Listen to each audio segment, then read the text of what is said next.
क्या देख रहे हो भाई? ये ऐसे ही है, 20-30 रुपए की चीज लेने के लिए इतना देख रहा टटोल रहा है, लेकिन ऑनलाइन से हजारों रुपए की शॉपिंग करता है, इलेक्ट्रॉनिक शॉपिंग, जिसमें कुछ देखता नहीं है, सिर्फ फोटो देखकर ले लेता है और बाद में पछताता है। तो क्या करूं? चल मेरे साथ कोयली इलेक्ट्रॉनिक, वहाँ पे तू एक ही जगह पे सारी चीज़ें खरीद सकता है, जैसे फ्रिज है, एसी है, टीवी है, और साथों साथ तू वहाँ पे चीज़ों को देख सकता है, टटोल सकता है और फिर खरीदना है। अगर तेरे पास पैसे का प्रॉब्लम है कोई बात नहीं, वहाँ पे फाइनेंस की भी फैसिलिटी है, सेम डे डिलीवरी होगा तेरे घर पे सामान। चल कोहिनूर इलेक्ट्रॉनिक। पिछले 11 सालों से मुंब्रा का सबसे भरोसेमंद कोहिनूर इलेक्ट्रॉनिक अब दोस्त अपार्टमेंट से शिफ्ट होकर और बड़ा शोरूम न्यू नैशमन कॉलोनी डॉक्टर दादन के पास है। तो आज ही आइए कोहिनूर इलेक्ट्रॉनिक्स। जी, मैं एडवोकेट अब्दुल करीम पठान। इस PIL में मैं एडवोकेट ऑन रिकॉर्ड था और हमने एडवोकेट यूसुफ मुछाला सर जो सीनियर एडवोकेट है उनको असिस्ट किया था इस पिटीशन में। ये जो फैसला आया है इस PIL में 2 साल की लंबी जद्दोजहद के बाद और एक कानूनी कार्रवाई करने के बाद इसमें हमने जो PIL फाइल किया था उसमें जो प्रेयर्स थे, जो हमारी मांगे थी, उसको हाई कोर्ट ने एक्सेप्ट कर लिया और इस PIL को अलाउड कर दिया है। और अलाउड करने के बाद इसमें इन्होंने 3 डायरेक्शंस पास किए हैं। वो डायरेक्शंस में पहली डायरेक्शन ये है कि थाना म्यूनिसिपल कॉरपोरेशन ने जो एक रिजोल्यूशन पास किया था जिसका नंबर है 750 और 3 मार्च 2022 को, उस रिजोल्यूशन में जो भी टर्म्स और क्लॉजेस थे उसी रिजोल्यूशन के हिसाब से इस हॉस्पिटल को चलना चाहिए,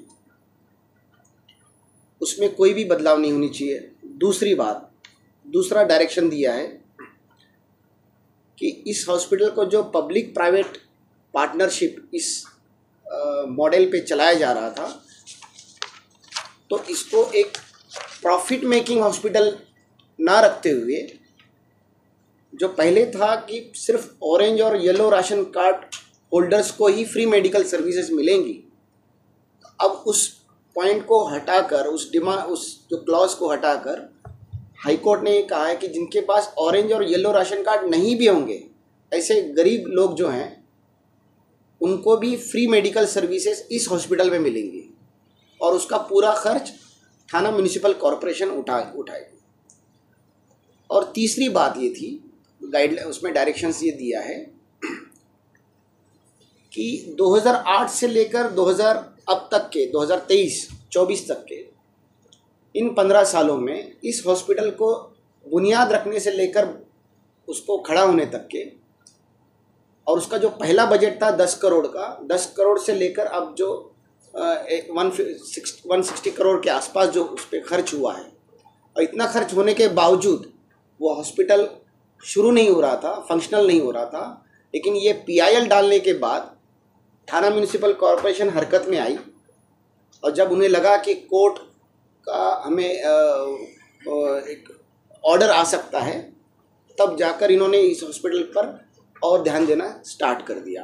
तो इस 15 साल में इस हॉस्पिटल को बनाने में जो खर्च हुआ और उसमें जो स्कैम हुआ, जो इरेगुलरिटीज़ हुई हैं, जो पब्लिक का फंड को मिसयूज़ किया गया है, तो उसकी इंक्वायरी करने के लिए हाई कोर्ट ने हमें कहा है कि आप इसका एक रिप्रेजेंटेशन दें, जो प्रिंसिपल सेक्रेटरी होम डिपार्टमेंट हो, हेल्थ डिपार्टमेंट है, और उसकी आगे कार्रवाई की, इसका इंक्वायरी हो जाए और इसमें जो शामिल होंगे इस स्कैम में उनकी ऊपर कार्रवाई हो जाए।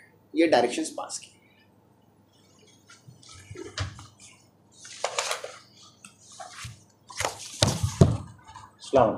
मेरा नाम एडवोकेट अबूज़ैद जावेद इराकी है। मैं इस PIL में पटिशनर नंबर 2 हूँ, जनहित याचिका क्रमांक 2 हूँ। ये आवाम के हित में 2 बुनियादी बात मैं बताना चाहूँगा। सबसे पहला कि ये हस्पताल तकरीबन 15 साल से प्रोलॉन्ग था, शुरुआत नहीं हुई थी, और हमारे शहर के कुछ सियासतदान हमारे शहर को, आवाम को गुमराह कर रहे थे ये कह करके हमने अस्पताल को शुरू कर दिया। हालांकि वो अस्पताल शुरू नहीं हुआ था। हमने उस चीज़ को कोर्ट में उठाया और कोर्ट के सामने वो मुद्दा रखा। कोर्ट ने कमिश्नर अपॉइंट किया था, कमिश्नर ने भी वही रिपोर्ट दिया कि अस्पताल शुरू नहीं हुआ, और वो सेम चीज़ जजमेंट में आ गया कि अस्पताल शुरू नहीं हुआ। तो कोर्ट ने कॉरपोरेशन को ये ऑर्डर किया है, ये डायरेक्ट किया है कि वो 90 दिन के अंदर अस्पताल को फुल फ्लेज ओपन कर दे, पूरी तरह से पूरी फैसिलिटी पूरी सुविधा के साथ ओपन कर दे, फंक्शनल कर दे। तो ये पहला एक आवाम के हित में है कि एक म्युनिसिपल हॉस्पिटल पूरी तरह से ओपन हो जाएगा। अब दूसरा जो है बात जो सियासतदान एक बोल रहे थे कि ये अस्पताल पूरी तरह से कैशलेस है, ये भी आवाम को गुमराह करने के लिए कहा जा रहा था। ये पूरी तरह से कैशलेस नहीं था। ये कॉरपोरेशन ने अपनी हलफनामा दाखिल किया था। हलफनामा में कॉरपोरेशन ने कहा था कि यहाँ पर सिर्फ येलो और ऑरेंज राशन कार्ड होल्डर और अंत्योदया कार्ड होल्डर और अन्नपूर्णा कार्ड होल्डर, ये 4 कार्ड होल्डर को सिर्फ फ्री में मेडिकल सर्विस दी जाएगी। और बाकी का क्या, तो बाकी का वो लोग 79% जो कॉस्ट आएगा उसका कॉस्ट को वसूलेंगे। जब वसूलेंगे तो वो कैशलेस था ही नहीं, फ्री में था नहीं। तो हमने उस बातों को लेकर के कोर्ट के सामने रखा कि हमारी मुमरा की आवाम तकरीबन उससे वंचित हो जाएगी। तो कोर्ट ने उसके ऊपर एक फ़ैसला सुनाया और फैसला सुनाया एक उनके खुद के एक ठहराव के मुताबिक। उस ठहराव के अंदर एक बहुत ही इम्पोर्टेंट बात है, वो ठहराव पीपीपी का बेस है और उस ठहराव के अंदर जो भी प्राइवेट ऑपरेटर हॉस्पिटल को चलाएगा उसके ऊपर ये बंधनकारक है, उसके ऊपर ये मैंडेटरी है कि वो तमाम लोगों को सुविधा दे फ्री ऑफ कॉस्ट में, जिसके पास येलो और ऑरेंज राशन कार्ड नहीं है फिर भी। तो जो आवाम के हित में फैसला है वो ये है कि यहाँ पर अब जिसका भी ट्रीटमेंट होगा वो फ्री में होगा। तो ये जो सियासतदानों ने गुमराहकिन बात की थी, ये दोनों बातों का खुलासा इस जजमेंट में भी हो चुका है। अब ये जो अस्पताल जब शुरू हो जाएगा, शुरू होने के बाद आवाम पूरी तरह से उसके अंदर अपनी सुविधा उठाए। अगर अस्पताल के अंदर उनको फैसिलिटीज़ नहीं दी जा रही है तो मैं अपील करूंगा वो आवाम से कि वो हमको आकर के अप्रोच करे पूरे डॉक्यूमेंट्स के साथ, तो हम उसको कोर्ट के अंदर वापस से रिप्रेजेंट करेंगे। क्या डेडलाइन दी है हॉस्पिटल को अभी? 90 दिन के अंदर उनको वर्क ऑर्डर निकलने के बाद उनको ओपन करना है। ये जजमेंट के अंदर तमाम बातें आ गई है और उसमें कॉरपोरेशन ने जो अपना हलफनामा दिया है तो उनके हलफनामा के मुताबिक 90 दिन उन्होंने टाइम मांगा है। अभी कॉरपोरेशन ने जैसे अभी इधर खाली एक ही सहूलियत रखी है हॉस्पिटल जी, तो आगे और कितनी सहूलियत कितने दिन में पूरी कंप्लीट मिलेगी? मैं इस बात को वजाहत करना चाहता हूँ।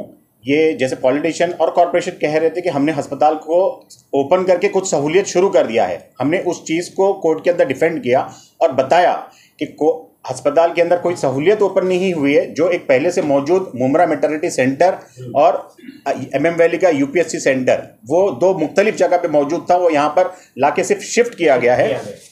तो अस्पताल ओपन ही नहीं था और वो बात कोर्ट कमिश्नर के रिपोर्ट में भी आ गया है और कोर्ट के जजमेंट में भी आ गया है कि अस्पताल ओपन नहीं है। अब इसमें 3 बातें हैं। ये जो अस्पताल का स्ट्रक्चर है उसमें 4 मुख्तलिफ चीज़ चलेगी।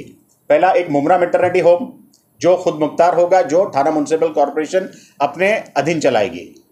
दूसरा है MM वैली का UPSC centre, urban public health centre, जो रूरल हेल्थ मिशन के अंडर में चलता है। और एक उसके अंदर एक डायग्नोसिस सेंटर चलता है, डायलिसिस सेंटर, जो एपेक्स किडनी केयर चलाती है। ये 3 मुख्तलिफ शोबे हैं। उसके अलावा एक 100 बेड का मुख्तलिफ हॉस्पिटल है जो प्लेटिनियम हॉस्पिटल करके एक प्राइवेट ऑपरेटर है वो चलाएगी और वो जितने फैसिलिटीज़ है वो फ्री ऑफ कॉस्ट सबको देगी कोर्ट के ऑर्डर के मुताबिक, और उसका रिम्बर्समेंट वो थाना म्युनिसिपल कॉर्पोरेशन से लेगी। वकील साहब, जैसे अभी एक मौत हुई है जी, कोर्ट को गुमराह करने के लिए यह हॉस्पिटल वहाँ आनंद फानन में चालू किया गया जी, जबकि वहाँ सहूलियत नहीं है जी, और फिर उधर एक मौत हुई है, उसको लेके आप क्या कहें?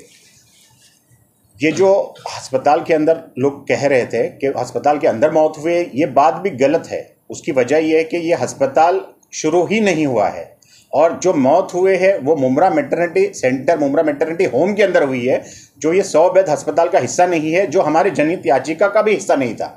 हमने उस बातों का भी खुलासा किया है कोर्ट के अंदर। और इसके ऊपर अगर आप ये जानना चाहते हैं कि इसके अंदर कौन जिम्मेदार है, तो मैं 2 लोगों को मानूंगा। एक तो थाना म्युनिसिपल कॉर्पोरेशन के वो अफसरान जो लोगों को गुमराह किए, और एक वो सियासतदान जो लोगों को गुमराह किए कि हमने अस्पताल को शुरू कर दिया है और लोग ट्रीटमेंट अच्छा लेने के लिए उस अस्पताल का रुख करना शुरू किए। अभी जिस तरीके से आपने बताया कि 90 डेज में ये रेडी हो जाएगा, जी। जिस तरीके से कलवा शिवाजी अस्पताल जो फुल फ्लैश में चल रहा है सर्जरी वगैरह के साथ, सेम उसी तरह से चलेगा ये। हमारा मौक़िफ़ यही था कि ये जो 750 नंबर का रिजोल्यूशन है, जो PPP का बेस है, बुनियाद है, उसके अंदर एक जुमला लिखा है कि ये जो कौसा का MM वैली का हकीम अजमल खान अस्पताल है वो कलवा का छत्रपति शिवाजी महाराज हॉस्पिटल का एक्सटेंशन सेंटर है, उसका विस्तारित केंद्र है। तो हमने यही कहा था कि अगर वो कलवा अस्पताल का विस्तारित केंद्र है तो इस अस्पताल को भी उसी अस्पताल के मॉडल पे चलाया जाए, और हमारी बातों को कोर्ट ने अपने पूरे जजमेंट के अंदर लिया है। ये जजमेंट की कॉपी है और आप उसको चाहे तो देख सकते हैं। तो ये जो अस्पताल है वो कलवा का चीवादी हॉस्पिटल के अधीन चलेगा, उनके निगरानी में चलेगा, उनके सुपरविजन में चलेगा, और चलाने वाला एक प्राइवेट ऑपरेटर रहेगा जो कॉर्पोरेशन अपॉइंट करेगी।